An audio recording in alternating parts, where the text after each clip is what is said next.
While the Kripple crew knows that I've been a big Pickled Steel fan ever since I first handled the Warhog, it has been a minute since I've had a new South African design to show y'all, but that changes today as we take a look at the Pickled Steel J.H. the Vet designed Cosmos prototype. We're going to explore this one together and see what we think. Stick around.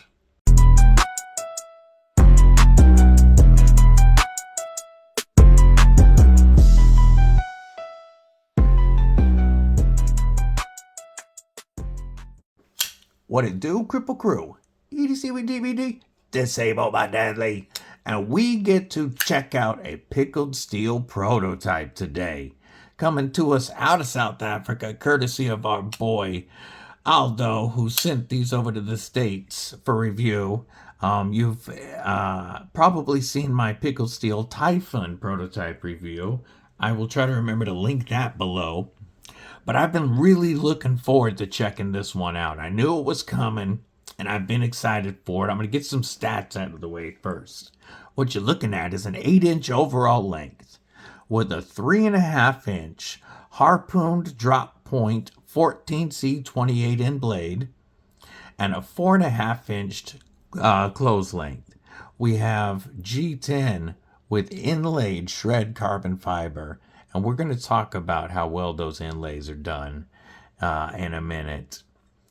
But we have a blade stock thickness looking right about 125, 130 thousandths. Our deployment methods are thumb studs, which work well for the reverse flick or thumb flick. And then you've got the front flipper that works great for the thumb, the rollover, or the reach around. The knife is running on caged ceramic ball bearings, and it is 100% drop shut. These knives will be OEM'd by Ramet. And Ramet does an amazing job translating all those designs so far. And even though this isn't a production knife, this is the prototype, and there will be some changes that we're going to talk about. They're still continuing that trend of producing just some fantastic feeling knives. So besides the shred carbon fiber, we also have a full length titanium backspacer with an inset hidden lanyard spot and a tip up as the gods intended non-deep carry pocket clip. The pocket clip will not be reversible, and that will carry through to the production version. However, this is going to be quite a bit lower than it currently is when it comes out of production. Oh, that sound. Those acoustics, folks. Just hear this real quick. When that whacks out, oh, the sound is phenomenal. I do want to check real quick, make sure these...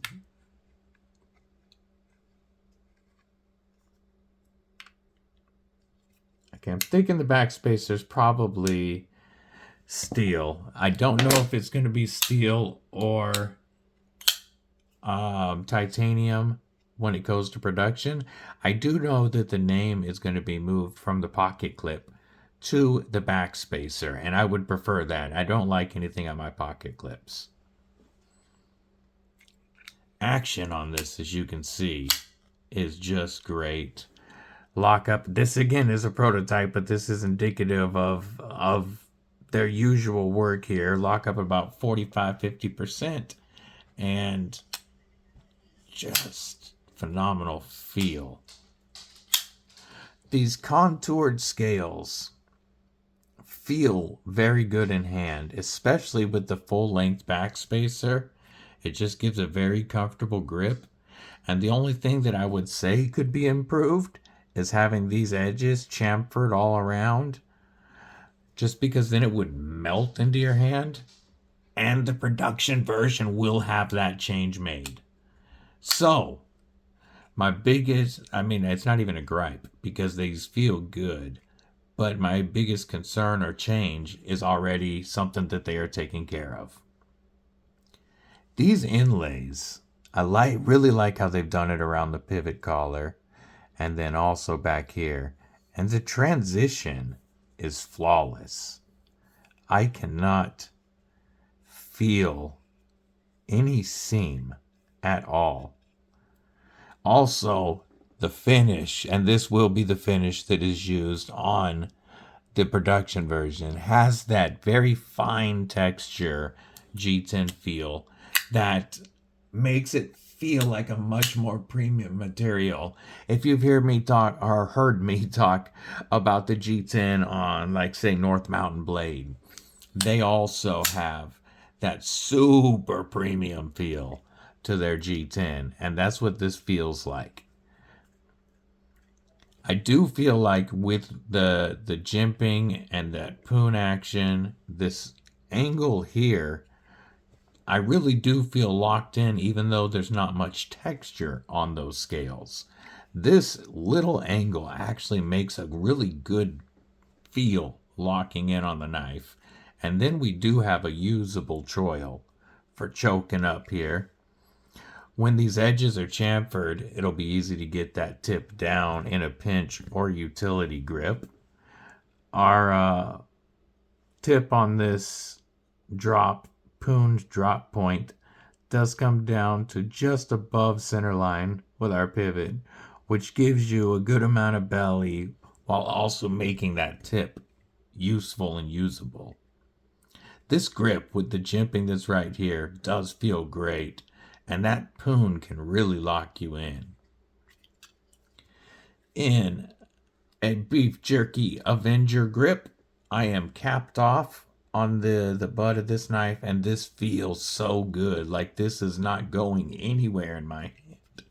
And in a beef jerky Defender, again capped off, I can feel that pocket clip locking in, and I don't feel like this knife would go anywhere if there was some beef jerky juice on it.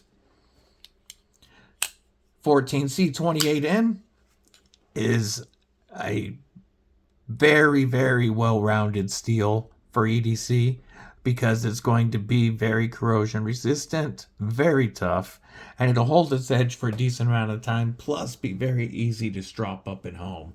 Let's do a couple of size comparisons, shall we? We'll start off with the standard PM2 Spyderco Paramilitary 2, which is just slightly longer than the Cosmos and the Para 3.